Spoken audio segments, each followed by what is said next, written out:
Number 4, sorry. Again, proud of our team. Love the way they come out and started the game. Played really well defensively, offensively, very efficient, taking the first 2 drives down, played really well, got ahead. And that was one of our challenges, get ahead, stay ahead, and keep playing from ahead, learning how to do that, and keep taking steps and learning to do that process. And very proud of our team. I thought they played very hard. I thought they played with good consistency. Again, that is Boston College is a very physical football team.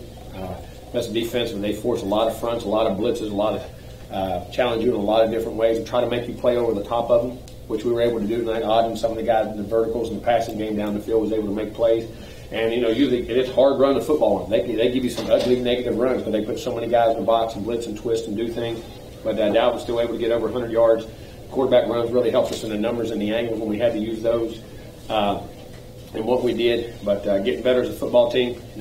We always want to get better in November and keep progressing. I think we are defensively. We were outstanding. I thought they were lights out. And also field on third down, playing the run, keeping great contained, because they do a great job of getting edge sweeps and those speed sweeps. We were really playing those really well, and special team did a nice job, and punted the ball much better tonight too. And very proud of Logan. He had a good night, hit a big field goal, and see some of his leg and the things he's doing. So very proud of our team. Again, a lot of work to do. Get ready to play a very good Syracuse team next week up there in the Dome. It's a tough place to play, so we'll be ready to go. Questions? Defensively, you talked about it until the second team came out. I believe you guys were you held them to over 11 on third down. What do you think it was about your defense that allowed you to have so much success to where their big play, I think, was that big run early in the first quarter? Well, I think we kept great leverage on the ball. We played well on first down to get them second long, third long. And then you played from ahead, and then we covered well. I mean, we were able to cover, kept great leverage, and our young guys were learning how to play. We kept pressure the quarterback when we had to pressure him, and they give different looks, and Charles and those guys did a really nice job.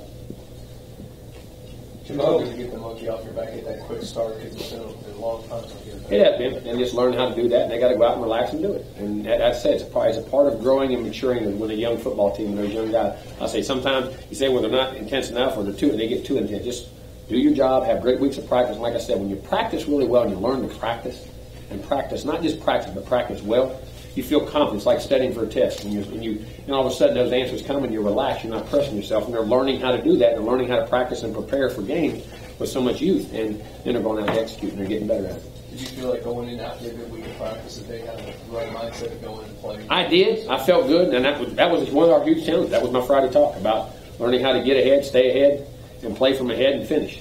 And we did all those things. People asked you after his game against South Florida last year, we had 266. So Dalvin was the best running back you've ever coached, and you said it was too early.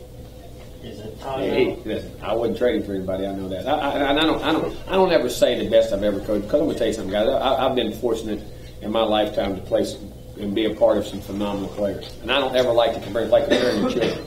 You don't ever say which child do you love the most. You know what I'm saying? But talent-wise, Dalvin is a special cat now. I mean, he is, and to be selfless as he is, and he's as good as I've been. I mean, I'm putting this. He's in that top group of guys that just, when you talk about performance, you talk about leadership, you talk about teammate, you talk about selfless, you talk about all the things that you really include to be and affect your teammates in a positive way. He's just a phenomenal guy. Did you know how close he was to the record tonight? Yeah. And it's 35-0. It's hard. I know it was, and I went over to him and I said, I never forgave myself. He went out there in the fourth quarter to what this team can still achieve, the year it can still have, and for him to get injured at the end of a football game like that. I mean, and like he said, when we both said, we don't play for records. That's not what we play for. We play for team. He's the coach. We won the game. That's what I'm here for. We play well as a team. And again, another sign of why he's Dalvin. Jimbo, what do you see this team still being able to achieve? A lot.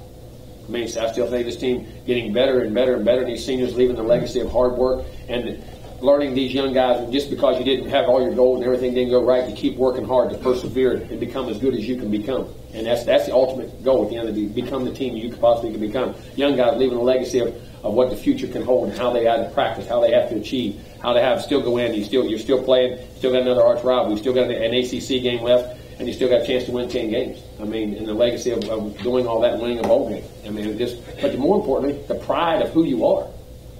You have pride in your work.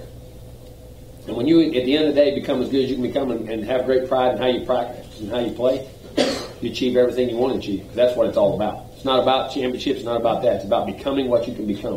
And when you do that, all the other things fall in place. talk about the young guys tonight. We see Auden, 6 receptions, 101 yards, 2 touchdowns. We've seen Uni had 2 good games. We're seeing Auden with another big game. How would you describe the progress you've seen from him just over the last few weeks? Well, they're learning, because I'm going to tell you what. Ask them how much I've been in their tail for about the last 8-10 weeks. And then when they have, and then we're forcing them to play them, because I wasn't going to tell them, you're going to play, you're going to make some big plays. I need those every down plays. I need that consistency, because we got to have play as a team. And they have done it. I've been extremely pleased with them. And, and that's when, what you're capable of and how you play, they have to match up. And those guys are learning how to do that.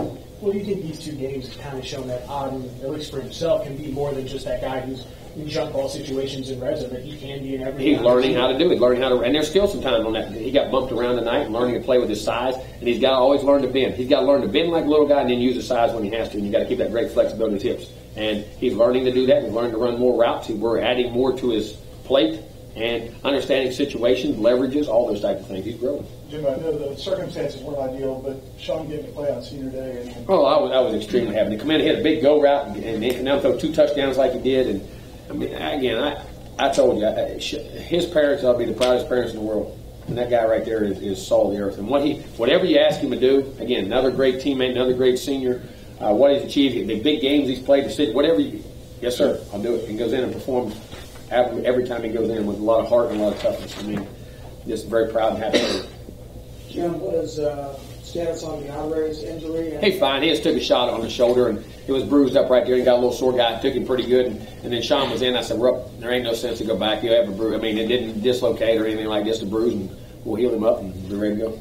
Jimbo, tonight only 50 yards passing for Boston College. I believe it was about 25 before that garbage time drive. But what was really effective about the pass defense? I think had great leverage on the football. I mean, we pressured the quarterback. I don't know how many sacks we did on the night. 3 sacks. 3 sacks and got a lot of pressures. And 1 first down. I mean, then 1 first down, and we covered very tight. They played great leverage on the football, got up in guys, and those young guys, those DBs are just learning to play their techniques so much better. Who individually has really grown in the last few weeks? All of them. I mean, all of them in general have. They all have. And I know that sounds like a cliche or a coach talk. It's not. I mean, they all have grown because they're learning how to prepare and practice. And not what they're learning to do is the ability God gave them is the last thing they use. They're learning how to get lined up, play great leverage, understand the down and distance, understand how to prepare, where to play, where their help is, and then all of a sudden, then that athletic ability comes. That's the last thing you want to use. They're learning to play the game mentally and psychologically the way you want to play. Jim, early on, the pass protection seemed to be really good. They had a couple breakdowns. We did, and that one in they got now 7. That's why I got them deer hips now. He can drop them hips and come around that corner, and big guy had a groin injury. 71 got a groin injury right there, and it was bothering him. He didn't come out, and he couldn't get that hip open. It was bothering him, and they got some pressure. We got that drive right before half. I was disappointed we couldn't get something there, but that guy was a good pass rush. So we went back we changed protection. Went back, chipped him a little bit, banged him around, and helped that tackle. And you got to be able to do that when you get great pass rushers. Well, when you guys did protect it well, you were able to take a lot of shots downfield. We were, because I said they make you play. And it's not ugly, but what I mean is that it's feast or famine. I mean, they get up on your grill. They're big. Their DBs are long too now. So I mean, they can get long, and so they can get their hands on things. They play great leverage. They play physical, and they try to make you play over the top of them. And then we got over the top. Then when they got over the top, we did a great job with our back shoulder throws on the fades. We're learning how to do that. And then the crossing routes, we got open a couple times, and then some boots and things. But they made us play that way, and our young receivers playing physical back. In other words, giving us the space to back shoulder. Travis Rudolph. I know you talk about Auden. Travis Rudolph played a heck of a football game. One play he made and scored now. That was outstanding. But he caught 2 big-time back shoulder fades, too, that we stuck, and they guys were playing over the top. But he squeezed and gave us room so we could back shoulder and fade to the sideline. And just their overall, and it doesn't seem like a lot, how far those guys have grown in the last 3 to 4 to 5 weeks and learning how to create, I say, those inches. Give me a yard or 2 more. Now it's a completion instead of out of bounds. I mean, they're learning the details of really how you have to play. You talk about those details and talk about them this year and last year. When you kind of sense that a guy gets it, what's that aha moment when you go, okay, damn, he picked up on something, or is it a game? Like right there. Well, you got to go take it to the field. You can play in practice all day and you see it, but then you have to take it from the practice field to the game field, and that's what these young guys are eventually learning to do. And it's getting better and better. Okay, well, how refreshing was it to coach in a game like that, where you got to play, you got a big lead, not only that, but then you got. It felt weird. I'm sure. I'm sure. You used to do that a lot. No, it was, but just it was encouraging. But something, when you coach, as crazy as that sounds, it's not a lot different. I mean, you're still, to me, it's 0-0 every time you get the ball. But for the development of those. Oh, well, and learning how to do that, and learning how to keep the foot on the pedal. You know what I'm saying? And learn to play every play and do that. And again, that's part of their growing process. And that's what I'm hoping to get out of this November and keep going right into the offseason. Sure, you got to give Lowe that chance to kick one and obviously see him come through. Yeah, you did. I mean, you got that long field goal. You said, when I told you, when you get outside about 51, 52 yards, he'll come in and he can hit it. He got a lot more in that leg, too, now. But and I tell you what, I was really happy he punted much better today. His consistency, his punts, his hang time, getting them off, and he's a very talented young man. We saw before the game, the main Twitter account tweeted that Nate Andrews, it looks like he might be coming back for next year. What can you say on that situation? Well, I don't know that. I mean, he falls into the category that qualifies for it. Now, the NCAA has to grant it, and I'm sure, I wouldn't know why they wouldn't for what goes on. So if that happens, then that's what we'll do. You know, pretty low. He missed me. He couldn't leave me. Pretty low penalties. You had 3 for 18 yards, I think, for that last play. Does that go back again? How you said they had going into this game? Well, the learning how to practice, and when you get penalties when you get in bad positions. You get penalties when you're nervous, when you jump, and you don't feel you're prepared, or you're not confident. And you know, even though, and you could be confident, but you got to relax and do it. You know what I mean? It's all part of maturing. And you know, it's like you get fouls in basketball. You don't move your feet, you reach. Same thing in football. You grab, you move. You know what I mean? You don't get hat placement. You don't play with pad level. You don't bend your knees. You get lazy. You know, those type of things. And we're learning how not to do that more and more. And like I said, there was no magic before me. There's no magic dust I put on. It's a magic voice. It's a magic yelling. And just grinding. But I mean, you just got to make them do it. They got to understand how to grind. I say it all the time. If you don't like to grind, it's hard to be a good football player. There's no easy way to be a good football player. It doesn't exist. I don't care how talented you are. Jimbo DeAndre was 9 for 11 in the first quarter with the 2 touchdowns. What was happening for him to get in the rhythm like that? Those guys got open. We give him protection. I joke. I mean, it is that simple. I mean, they got open. He made some real nice back shoulder throws.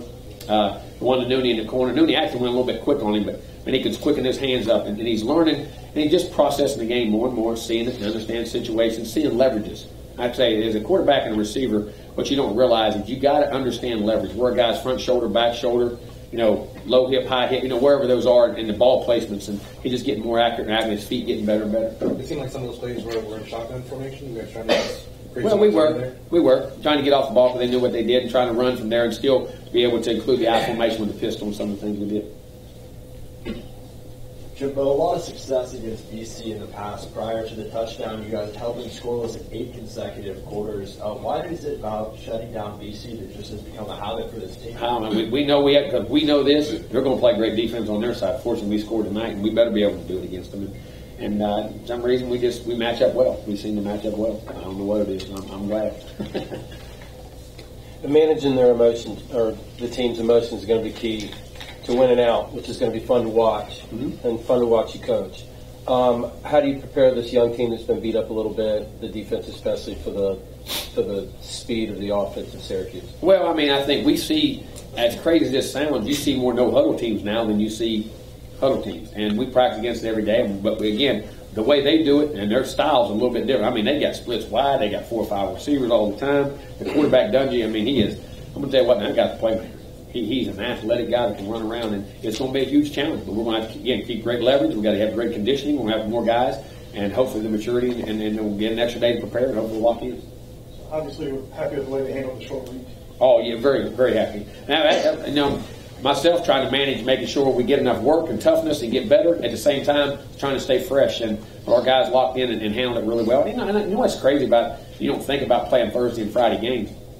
When you're in a hotel, your temperament, because Saturday you turn on, there's ball games, your mind gets set to play. You look at us now, we got soap operas and Law and Order and all that stuff, man. I mean, it's a different mentality now. I mean, I had to turn the film, I had to watch some film and do some things. I mean, you catch yourself daydreaming. I mean, all that craziness, but it's all part of your maturity process. We never handle.